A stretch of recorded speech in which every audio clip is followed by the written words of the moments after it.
What's going on, guys? Welcome back to the channel. Today we're going to be diving into the McFarlane DC Multiverse. And I'm really excited about this video because I've been quietly collecting the McFarlane DC figures. I've been collecting them pretty much since they came out, but I haven't done any videos on any of them. I think the only McFarlane figure I did a video on was Spawn, but no actual DC characters. So I'm excited to get this series of videos going because I really like what McFarlane's been doing. So today we're going to be taking a look at the Justice League. And as you can see, we also have some big bads hiding out in the background that we're going to take a look at. This won't be a in-depth review per se. It's really just going to be a summary of each figure individually. Just kind of the things that I like, some of the things I wish they would improve upon.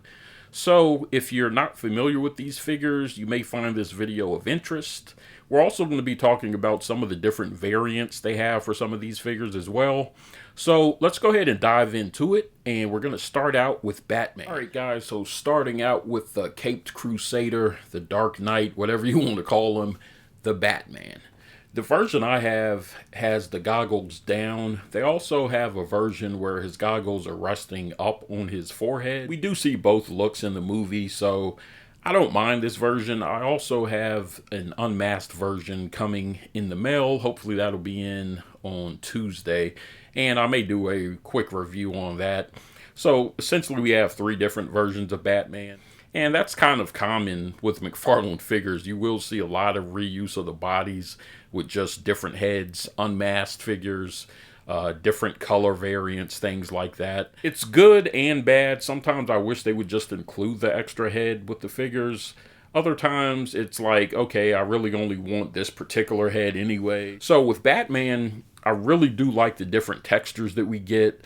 I love the material that the cape is made out of. It's not cloth like we used to see on the old DC figures. Never really was a fan of that. They do use a rubber, but it's not too stiff and it's not too hard. It's not going to flow in the wind or anything like that, but it is pliable enough to get out of the way if you want to take certain shots, and it looks really good. I love the colors that they used on this. Looks pretty accurate to the movie to me. The gunmetal silverish colors on the armor plating looks really good. There's some weathering to it, so it's not just a flat color. And with all McFarlane figures, pretty much, you get the toe joint, which is something I actually love. Double jointed knees and elbows are standard. The head has good movement. And in terms of accessories, with Batman, you get one Batarang and a stand. Now, all McFarlane figures come with either the little black circle stand like Batman is on right now, or a flying stand, which we'll see on Superman in a minute. But all in all, I really like this version of Batman. I'm a big fan of movie figures. I know a lot of people are strictly comic book, but movie figures are actually what got me into collecting, so they'll always hold a special place in my heart. There's just something about seeing a film and then being able to hold the character in hand and get up close with the details of the figure. Like there's things on Batman with the texturing on the back of the cape that you can see on film, but once you get him in hand, it really shines. So with that said, I'm really happy with this Batman, and I can't wait to get the unmasked version. So Batman is a go in my book. I'd say if you're into movie figures and you like McFarlane, what they're doing with the articulation and everything, I'd say definitely check this figure out. So now let's jump into Wonder Woman. Alright guys, so taking a look at Wonder Woman, she's not actually a part of the Justice League wave of figures. I'm not sure if they're going to bring a Wonder Woman version out because she pretty much will look the same. This version is actually from the Wonder Woman movie, and I don't have a problem with it. It looks really good. She stands tall, a little bit taller than some of the other characters actually because she has these high heels on, but they did a real good job with the sculpting. Looks like Gal Gadot to me, albeit, you know, a taller version. Like they kind of make her look taller in the movie anyways. But I really like the paint apps that they used. They came out really clean. The red and gold really pop on this figure. The flesh tones look good. So, looks really good. Articulation is on point. You get double jointed knees and elbows. Again, you get the toe pivot on the boot. The hair does tend to get in the way a little bit, but I mean, that's pretty much a common issue that female figures have, just because the long hair, you have to make it look natural, and it's a bit difficult to make it look natural and also make it get out of the way, because no matter what, if you have her in a certain pose, it's not going to look right. But overall, I think they did a really good job with this figure. And she also comes with her lasso, which you can hook to her side. There's a little hook that sticks out, and you can attach the lasso there for storage. So all in all, it's a win. This figure has been out for a while, so if you can still find it in stores, I say go ahead and grab it. So now let's go ahead and take a look at Aquaman. I really like the job they did with the paint apps and the sculpting on this figure. A lot of figures, they focus more on the front side of the figure and neglect to really give any detail to the back. But that's not the case with Aquaman. So the level of detail in the suit is accentuated by the colors design that they use. They did a nice job of mixing the gold and the greens and giving it kind of a wash, so that the texture and the depth of the mold really stands out, and you can see all the little fine details even from a distance. I'm also a huge fan of the trident. I really like the design. The color choice they used here, the silver. As far as articulation, you get double jointed elbows and knees, bicep swivel. The torso swivels. It does pivot and bend a little bit, but not a whole lot of give to it, just due to the design of the figure. Kind of like Batman, you're not really going to be able to get him bending forward a whole lot. The face sculpt is probably one of the weaker out of the line. It favors Jason Momoa some, but it really doesn't jump out and really capture his likeness like I would want it to. I'm not sure. I think maybe, like I said, the hair and the beard, maybe if they would have added some highlights in there and maybe some shading on the face or something, just to make it pop out a little bit more. But overall, it's a good looking figure. Not necessarily my favorite out of the set. I think it's really going to come down to if you like this design of Aquaman, or if you're like me and you kind of prefer the old school traditional look for Aquaman. But nonetheless, if you're looking to complete your Justice League team, you're going to need Aquaman in there. So because of that, I think he's worth picking up. Next up, we have Cyborg. Now, Cyborg comes with the attachment there you see on his left arm. You can swap out his left hand and put that piece up there, and that's kind of how I keep him. I really like the metallic paint color that they used up here. It's not too shiny, not too dull. The wash that they put on it gives it a lot of depth when you're looking at it as well. I do think they could have done a better job with the red part on his chest, which is supposed to simulate it glowing, kind of like you see in the movie, where his chest, the inner part of it, has a red glow to it. Doesn't really come across that well on the paint. I get what they're going for, but I think it could have been executed a little bit better than that. The head sculpt looks good. Looks like Ray Fisher to me, even if it's just half of his face that we're looking at. And articulation is a strong point for the figure. The only thing that's a problem area is kind of the waist. I guess we can call it kind of like a diaper piece there. It tends to ride down depending on the position that you have him in. So when you're posing him, you tend to have to kind of keep pulling that up and adjusting it, or else you're going to see some gappage in there. Cyborg is another figure where there's an alternate version of him. And again, it's just simply the head. The alternate version is him with his face fully masked, so you don't see any of Ray Fisher, you just see a full metal head. So some people may prefer that. I believe that's a Walmart exclusive, so if you're looking to pick that up, you can check on walmart.com. All in all, I think they did a really good job of capturing Cyborg and kind of how his armor isn't smooth. It has these kind of weird shapes to it, almost kind of like a stealth fighter, but they did a good job of capturing that. All in all, considering the complexity to make this character, I think they did a really good job, especially at the price point that you get him at. So I think he's definitely worth picking up, whether you're looking to complete the Justice League team or not. So now let's go ahead and take a look at the Flash. So taking a look at Flash, I'm actually a big fan of this design for the Flash's suit. There's a lot of different textures going on. There's a lot of different lines here and there, alternating colors. You have the red, black, gold standing out. One thing I wish is that they would have colored in the lines that run throughout his suit, like you see crisscrossing on his legs there. I added a little bit of black to it. I think in the movie they're actually more of a silver or gunmetal, but I wanted to add a little depth to it. The figure stock, the way it comes, is just all red. But aside from that, I think they did an overall great job with the design. I love the way that he looks. Head sculpt looks good. The proportions look good. Everything about this figure I like. It also comes with some accessories, which are kind of like electricity that you can have him in a running pose if you want. I don't pose him like that. I just kind of have him standing, kind of like he just came to a stop. Because of the flexibility in the double joints, in the elbows and the knees, along with the toe pivot and ab swivel, you're going to be able to get him into pretty much any position you want as far as running. One thing to watch out for is, depending on how you have him posed, it is possible to see a little bit of a gap in the waist area. The way I have him posed right now, from where I'm sitting, I could see a little bit of a gap there. I'm not sure if it's going to show up on camera, but that's something to keep an eye out for. I do like the level of detail that they added to the back of the helmet, down in the neck area.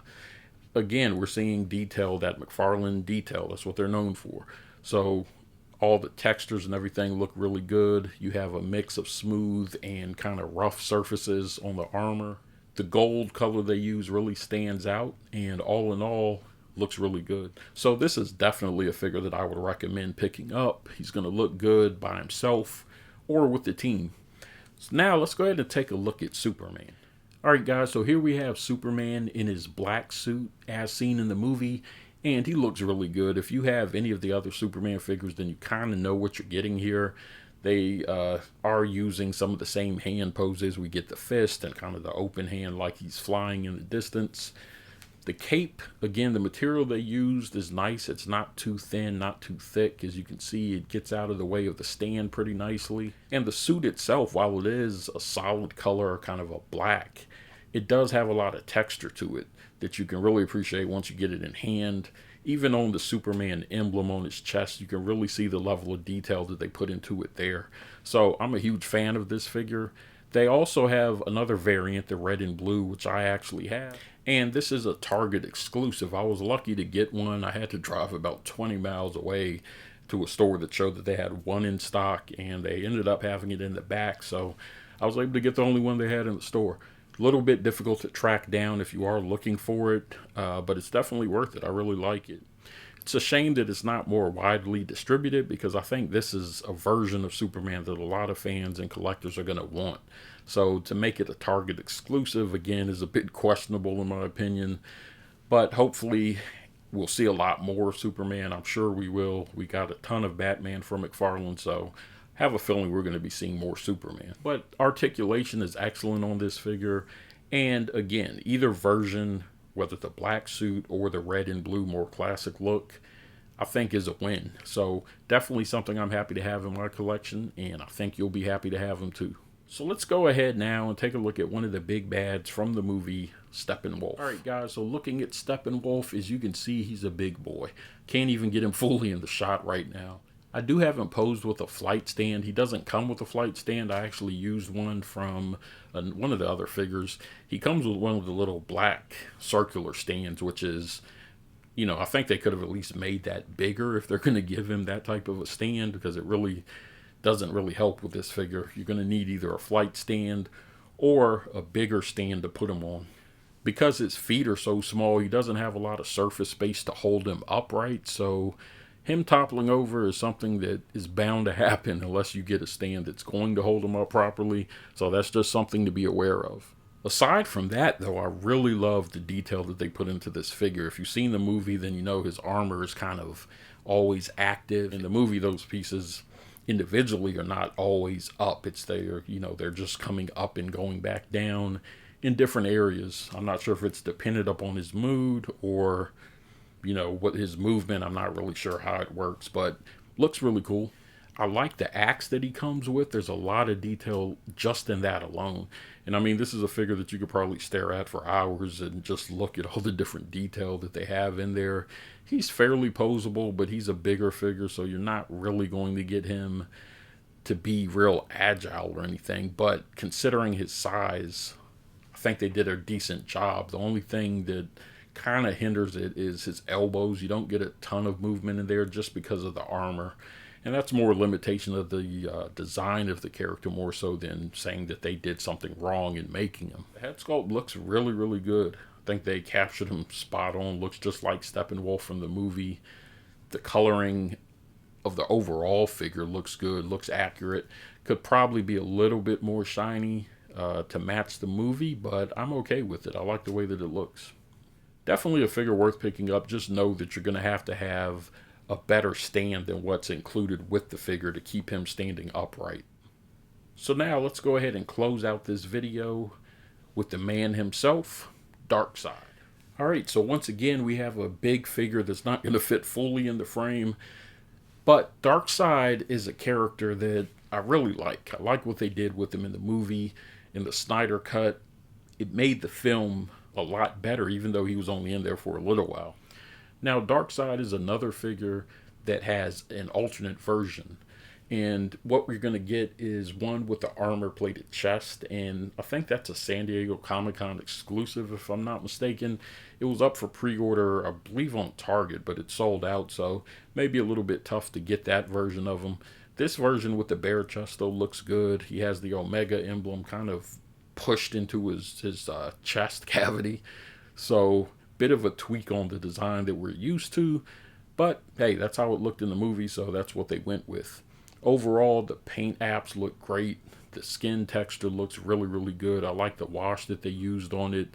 The head sculpt in particular is like dead on Darkseid. I really like the shading around his eyes, kind of his eyes piercing through the black. That looks really, really good. The bits of armor that we do get on his upper back are nicely detailed, along with the little skirt piece that he has on. Even down into the boots. The sculpting of the boots and the color that they use looks really, really good. He comes with a spear-like accessory that you can get him holding in his right hand. And with Darkseid, I mean, hey, what can you say? It's Darkseid. It's a huge figure, a deluxe figure. Definitely worth picking this version up. If you can get both versions, consider yourself lucky. Hopefully I can get the armored version. That's the one that I really want, but for now, I'm completely satisfied with this one. Alright guys, so that wraps up this video of the Justice League characters. Like I said, it wasn't a full-on in-depth review going through showing all the different articulation. It was more so just to kind of give you a brief summary of each character and kind of my thoughts on it, if you're on the fence about whether or not to pick these figures up. So let me know in the comments what you guys think about these figures. Are you a fan of McFarlane? What figures are you looking forward to next? Let me know in the comments, guys. So thanks for watching. As always, thank you for your support, and I'll see you on the next video.